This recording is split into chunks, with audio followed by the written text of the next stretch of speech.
L'épigénétique, c'est tous les changements de l'expression de nos gènes qui n'impliquent pas un changement au niveau de la séquence de l'ADN et qui sont stables au cours des divisions cellulaires, mais réversibles. Donc un exemple par excellence de l'épigénétique, c'est le développement, l'embryogenèse. Comment, à partir d'un œuf fécondé, on arrive à créer tout un organisme avec différents types cellulaires, toujours avec le même génome. Chaque cellule de notre corps contient le même génome, mais chaque cellule a une identité différente.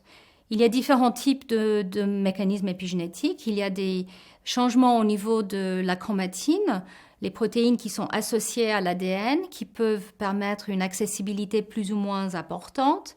Il y a aussi des modifications de l'ADN, comme la méthylation, un changement chimique qui est rajouté, qui ne change pas la séquence de l'ADN, mais simplement la manière que l'ADN puisse être lu ou reconnu par des facteurs. Et il y a d'autres couches épigénétiques comme les ARN non codants qui peuvent aussi participer à ces phénomènes épigénétiques.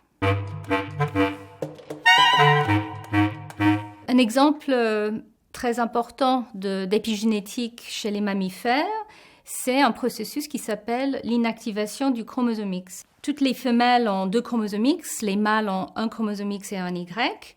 Et c'est les seuls chromosomes pour lesquels il y a cette différence. Et pour équilibrer l'expression des gènes entre les femelles et les mâles, parce que le chromosome X est un grand chromosome qui porte plus que 1000 gènes, en tout cas chez l'humain, il faut réprimer un des 2 chromosomes X chez les femelles. Donc au cours de l'embryogenèse, au cours du développement, un des 2 chromosomes X est éteint transcriptionnellement, c'est-à-dire tous les gènes sont réprimés, et ceci de manière stable. Donc cette répression de l'expression d'un chromosome entier devient très stable grâce au mécanisme épigénétique, grâce aux marques épigénétiques. Donc l'inactivation du X est très stable dans les cellules somatiques, les cellules du corps de l'individu, sauf dans la ligne germinale où le processus est reprogrammé. Le chromosome X est réactivé progressivement pour que dans la ligne germinale femelle, les 2 X sont bien actifs.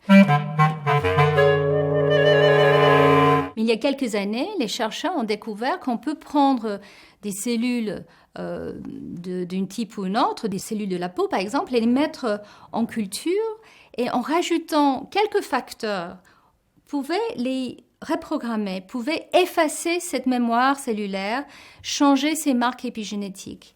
Et donc cette reprogrammation fait qu'on arrive à des cellules pluripotentes, les cellules qui ont la capacité de former tout type cellulaire en fait.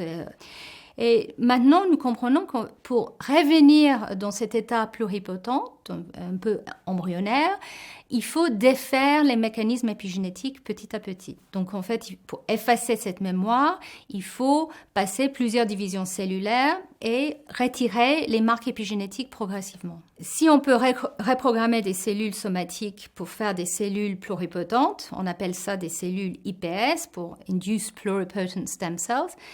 Ça veut dire qu'ensuite, on peut utiliser ces cellules pour créer des cellules différenciées in vitro. On peut différencier les cellules dans une boîte de pétri vers différentes voies, faire des cellules de la peau ou les cellules neuronales. Et donc, ça ouvre beaucoup d'espoir pour ce qu'on appelle la thérapie tissulaire. Donc, on peut créer des tissus dans des boîtes de pétri.